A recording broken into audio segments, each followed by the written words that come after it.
اعوذ باللہ من الشیطان الرجیم بسم اللہ الرحمن الرحیم الصلاۃ والسلام علی خاتم النبیین وعلی آلہ وصحبہ اجمعین۔ دو تین کلپس ہیں جرنلسٹوں کے اور صحافیوں کے جو بہت زیادہ سرکولیٹ ہو رہے ہیں۔ پہلا کلپ جو ہے وہ زرداری صاحب کا آیا جس میں انہوں نے کہا کہ یہ پی ایم ایل این جو ہے یہ بہت نالائق ہے، انہیں حکومت چلانی نہیں آتی۔ اچھا، ابھی اس کلپ کی آواز جو تھی وہ مٹھی نہیں ہوئی تھی، چاچو نے ایک کلپ جاری کروایا، میں کہوں گا جاری کروایا یا لیک کروایا، جس کے اندر وہ کہہ رہے ہیں میں پریشر نہیں لوں گا، ہر ریزائن دے کے گھر چلا جاؤں گا۔ اور تیسرا کلپ جو ہے وہ جناب حامد میر صاحب کا ہے، جن کا خیال ہے کہ حکومت کے خلاف عدم اعتماد ہو جانا چاہیے اور یہ حکومت عدم اعتماد کے سامنے نہیں ٹھہر سکے گی۔ زرداری صاحب کے ساتھ ان کے جو خصوصی قربت ہے اس کے پیش نظر ہم یہ سمجھنے پہ مجبور ہیں کہ یقیناً زرداری صاحب جو ہے وہ پی ایم ایل این کی سپورٹ سے ہٹ کے پی ٹی آئی کی سپورٹ کریں گے تو حکومت جو ہے وہ کھڑی ہونے کے قابل ہوگی نا؟ کیا خیال ہے؟ مطلب کہ نئی حکومت کھڑی ہونے کے قابل ہوگی نا، ورنہ تو کسی کے پاس کوئی ایسی پارٹی نہیں ہے۔ تو ہو سکتا ہے کہ حامد میر صاحب بڑے آگاہ جرنلسٹ ہیں، ان کے پاس کوئی ایسی خبر ہو یا ان کے پاس کوئی ایسی اینک ہو جس سے ان کو چیزیں نظر آتی ہوں، ہمیں نظر نہ آتی ہوں۔ ٹھیک ہے نا جی؟ ہاں، تو اس لیے جو ہے وہ میں نے کہا کہ یہ تین چار چیزیں جو ہیں یہ سرکولیٹ ہوئی ہیں، اس کا کیا مطلب ہے؟ اس کا اب اس کے بعد پھر ڈیولپمنٹ ہوتی ہے کہ نواز شریف صاحب جو ہے اپنی پارٹی کی جو سینٹرل ایگزیکٹو ہے اس کا اجلاس مری میں طلب کرتے ہیں، کیونکہ وہ مری میں گئے ہوئے ہیں، شاید انہیں یہ دعا ہے کہ جاتے ہیں تتی وہاں نہ لگے ہیں، تو وہ اس لیے مری میں جا کے بیٹھے ہوئے ہیں، اور اس لیے وہ اپنی پارٹی کے مختلف ارکان کو یا جو سینٹرل ایگزیکٹو کہہ لیں اس کو، میرا خیال سینٹرل ایگزیکٹو بھی بڑی ہو جاتی ہے، یہ جو ان کی کچن کیبنٹ ہے کہ اس سے وہ مشورے کرتے ہیں، وہ انہوں نے بلایا ہے اس کو، اور اس اجلاس کے اندر یہ طے کیا جائے گا۔ کسی اور طرف سے بھی ہمارے کان میں یہ بات پڑی کہ جو ہے وہ ججز کا جو مقابلہ ہے یا عدلیہ جس مائنڈ سیٹ پہ اتر آئی ہے اس کا مقابلہ جو ہے وہ پارلیمنٹ کے فلور سے کیا جائے گا۔ پھر یہ بھی بات یاد رکھنی چاہیے کہ آنے والے چیف جسٹس صاحب جو ہیں جناب منصور علی شاہ صاحب، وہ لاہور میں آ کے جن تین جرنلسٹوں سے ملتے ہیں ان میں سے ایک نے ٹویٹ کیا ہے گزشتہ دنوں، اور اس نے کہا ہے کہ جناب غیر رسمی مشاورت جو ہے وہ کر لی گئی ہے پی ٹی آئی کی اس درخواست کے اوپر جو اس نے دائر کر رکھی ہے سپریم کورٹ میں، جس میں کہا گیا تھا کہ ان سے 180 سیٹیں چھینی گئی ہیں، 90 تو مل گئی، 90 مزید جو ہیں وہ ان سے چھینی گئی ہیں، اس لیے اس الیکشن کو نال اینڈ وائڈ قرار دے کر دوبارہ الیکشن نہ کروائے جائیں، وہ سیٹیں ہمیں دلوائی جائیں، ٹھیک ہے، اور اس کی بنیاد کے اوپر پھر ہم ریزرو سیٹیں لیں اور 250 کے ساتھ پھر ہم حکومت بنائیں وفاق کے اندر۔ یہ درخواست پینڈنگ ہے، تو اس درخواست کی سماعت جو ہے وہ مقرر کرنے کا دل کر رہا ہے ججز کا، اور وہ عید چھٹیوں کے بعد محرم کے بعد جو ہے اس کی کوئی نہ کوئی تاریخ نکل آئے گی۔ یہ ان صاحب نے ٹویٹ کیا، اور جب ان صاحب نے ٹویٹ کیا تو ہمیں پتہ چل گیا۔ اب یہ تھریٹ بھی ہو سکتا ہے حکومت کو کہ اگر آپ نے کوئی حرکت کی تو ہم یہ والی چیز لے آئیں گے، اور یہ اطلاع بھی ہو سکتی ہے کہ ہم یہ کام کر رہے ہیں، آپ نے جو کرنا ہے کر لیں۔ اب اگر پارلیمنٹ کی طرف سے کوئی جواب جانا ہے عدلیہ کو تو اس میں سب سے امپورٹنٹ کردار جو ہوگا وہ پی ایم ایل این کا ہوگا، کیونکہ قومی اسمبلی میں جو اسپیکر ہیں وہ سردار ایاز صادق صاحب ہیں، اور سردار ایاز صادق صاحب جو ہیں وہ پی ایم ایل این کے بڑے ٹھنڈے میٹھے صاحب سمجھے جاتے ہیں۔ ہو سکتا ہے نا وہ سپریم کورٹ کو کہیں کہ جناب کیتا کیے کیڑے آئین دی تشریح کیتی جے، نقطہ تے دسو مینوں ہیں۔ سپیکر کہہ سکتے ہیں نا، کسٹوڈین آف دا ہاؤس، وہ سپریم کورٹ کو دوبارہ لکھ سکتے ہیں کہ بھائی جان یہ آپ نے فہرستیں دی ہیں، لیکن اس آرڈر کی مجھے سمجھ نہیں آئی، آپ نے کیا کیا ہے اس کے اندر؟ کیونکہ ابھی تک دونوں پی آر او بیٹھ کے 2 ولاگ کر چکے ہیں بڑے بڑے، منصور علی شاہ کے 2 پی آر او جو اسلام آباد کے اندر تازہ بھرتی ہوئے ہیں وہ 2 ولاگ کر چکے ہیں، لیکن یہ بتانے سے قاصر ہے کہ آئین کی وہ کون سی شک ہے جس کی تشریح کی ہے ان 8 نے بیٹھ کے۔ ٹھیک ہے نا؟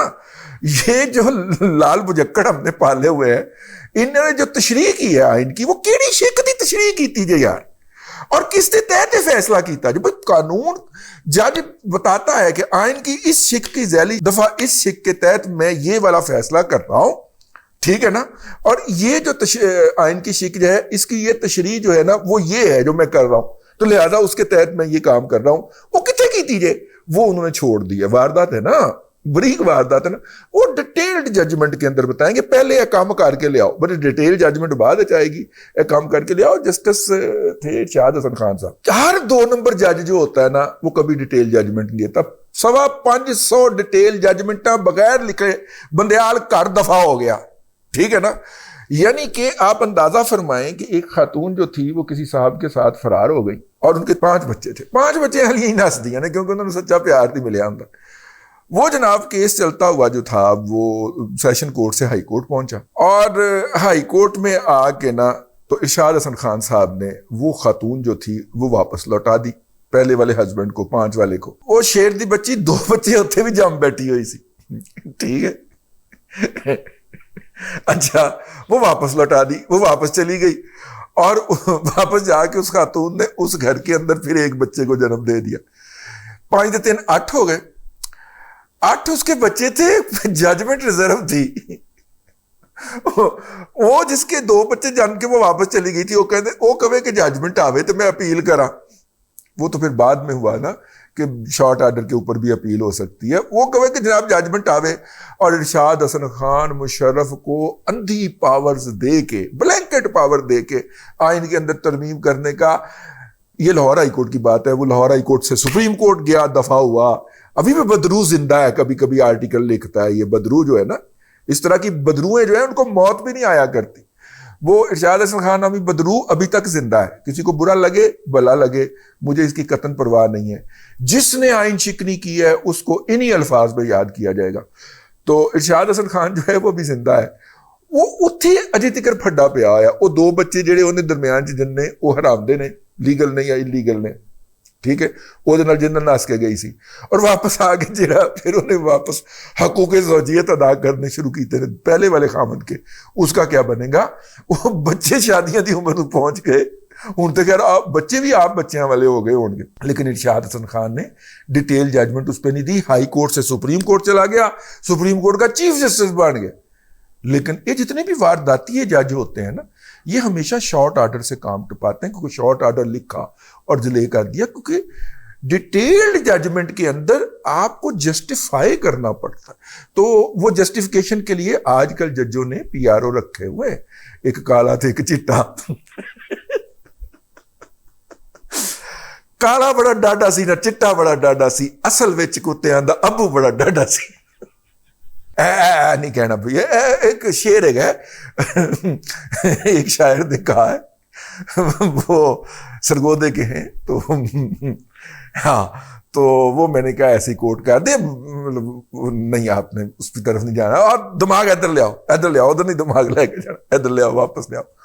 تو اس وقت جو ہے مائی لارڈ, ججمنٹ جو ہوتی ہے نا, جج وہ ڈیٹیل کے اندر جج لکھتا ہے. آپ کے رکھے ہوئے ٹگے ٹگے کے ولاگر پی آر او نہیں لکھتے, اور وہ بیٹھ کے جواز پیش نہیں کیا کرتے. میرا ایک کوئی سوال ہے, وہ تشریح کیڑے آئین دی کیتی جے, اور فیصلہ کس بنیاد تے کیتا جے, دسو تے صحیح کیتا کیجے. ٹھیک ہے. تو خیر یہ ایک طرف چلا گیا. باقی جو ہے اس وقت پیپلز پارٹی کی حکومت ہے بلوچستان کے اندر, سندھ کے اندر. 2 جگہوں کے اوپر یہ بوجھ جو ہے وہ پیپلز پارٹی کو اٹھانا پڑے گا, اور 2 جگہوں پہ پی ایم ایل این کو. اور وہ کیسے؟ وہ مطلب کہ وفاق اور پنجاب کے سپیکروں کو بھی سٹینڈ لینا پڑے گا کہ پوچھن کے پین کیتا کیجے. ٹھیک ہے. اچھا, سپیکر وہ عہدہ ہے جس کے خلاف توہین عدالت نہیں لگائی جا سکتی. کسٹوڈین آف دا ہاؤس ہوتا ہے. ویسے یہ کچھ بھی کر سکتے ہیں, ایتھے کچھ بھی ہو سکتا ہے بھائی. اپنا چیف جسٹس بنن دی جلدی بڑی ہے, وہ تو وس نہیں چلتا. قاضی فائز صاحب تھلے سٹے تے آپ بہائیے, چیف جسٹس بنن دی جلدی بڑی ہے. وہ کچھ بھی کر سکتے ہیں. لیکن آئین جڑا لکھا ہوا جو پارلیمنٹ نے بنایا, جو اس ملک کو اکٹھا رکھنے کی ضمانت ہے, اس آئین کے تحت تو سپیکر کے خلاف توہین عدالت نہیں لگ سکتی. سپیکر پوچھے ان سے, اور اگر سپیکر نہیں پوچھ سکتا اور سپیکر کے اندر اتنا ساست نہیں ہے, تو پھر سپیکر صاحب گردن جھکائیں اور عمران احمد خان نیازی کے خدمت میں پیش ہو جائیں. اس کی ویسے بھی تو پارٹی میں رہے ہیں نا, آغاز تو ان کا پی ٹی آئی سے ہی ہے نا, جناب یاز صادق صاحب کا. ٹھیک ہے نا, جا کے ان کی خدمت اقدس میں حاضر ہو جائیں اور انہیں کہیں کہ مائی باپ جو حکم آپ کا ہوگا وہ چلے گا. نواز شریف کی بھیجتا ہے, میں تو پہلے دنوں برا جانتا سی, ٹھیک ہے نا, اس لیے تہاڈی پارٹی 'چ آیا سی. تو وہ صاحب جو ہیں وہ یہ کر گزرے. ادروائز اگر کوئی مورچہ لگتا ہے یا اگر کوئی عدلیہ کے ان اڑلتھ ججز کو جنہوں نے آئین کو مسخ کر کے رکھ دیا ہے, ٹھیک ہے, اور کیتا کیجئے آئین کو مسخ کر, آپ نے بھی پوچھتے رہنا ہے ان سے کہ کیتا کیجئے, کوئی آئین دی تشریح کیتی جائے, کدے تحت فیصلہ دیتا جائے, ٹھیک ہے نا. پی آر او جننے بھی کالے دے چٹے لگے ہون نا انہاں دی گل نہیں بننی, ججاں نوں پوچھنا ہے کیتا کیجئے, کیڑے تحت فیصلہ دیتا جائے. اب دیکھیے پیپلز پارٹی مورچہ لگاتی ہے کہ نہیں لگاتی, پی ایم ایل این مورچہ لگاتی ہے کہ نہیں لگاتی. اس حکومت کے ساتھ ٹریجڈی یہ ہے کہ کوئی اس کی اونرشپ لینے کو تیار نہیں. بہت ساری وزارتیں معطل پڑی ہوئی ہیں کیونکہ ان وزارتوں کی کوئی اونرشپ لینے کو تیار نہیں ہے. ابھی تک 100 دن گزر گئے ہیں, ابھی تک کسی نے جا کے, بیشتر وزراء نے جا کے اپنی وزارتوں سے بریفنگ تک نہیں لی کہ ان کی وزارت کیا ہوتی ہے. ہر وزیر جب وزارت کا وزیر بنتا ہے تو وہ جا کے سب سے پہلے اپنے سیکرٹری سے بریفنگ لیتا ہے کہ حالات کیا ہیں, ہم نے جانا کیا ہے, کدھر ہے, ہماری ڈائریکشن کدھر ہے, اور اپنی ترجیحات بیان کرتا ہے. بہت سارے نے یہ نہیں کیا. 11 بجے سو کے اٹھتے ہیں, 1 بجے کے قریب اگر آنا چاہیں تو دفتر آتے ہیں, ورنہ نہیں آتے, دفتر ہی نہیں آتے.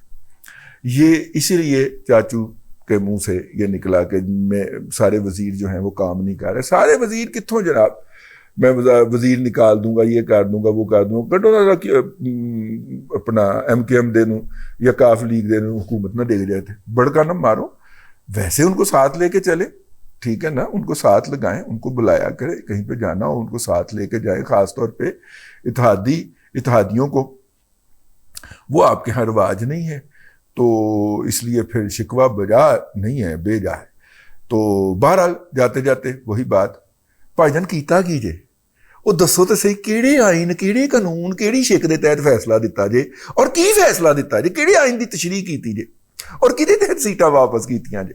مخصوص حالات نہیں مانتے اسی, وہ مخصوص ایام ہوتے ہیں, مخصوص حالات نہیں ہوتے. بس اب تک کے لیے اتنا ہی. اگلے ولاگ کے اندر پھر حاضری ہوگی. اللہ تبارک و تعالیٰ آپ کو آسانیاں عطا کرے اور آسانیاں خلق خدا میں تقسیم کرنے کی توفیق عطا کرے.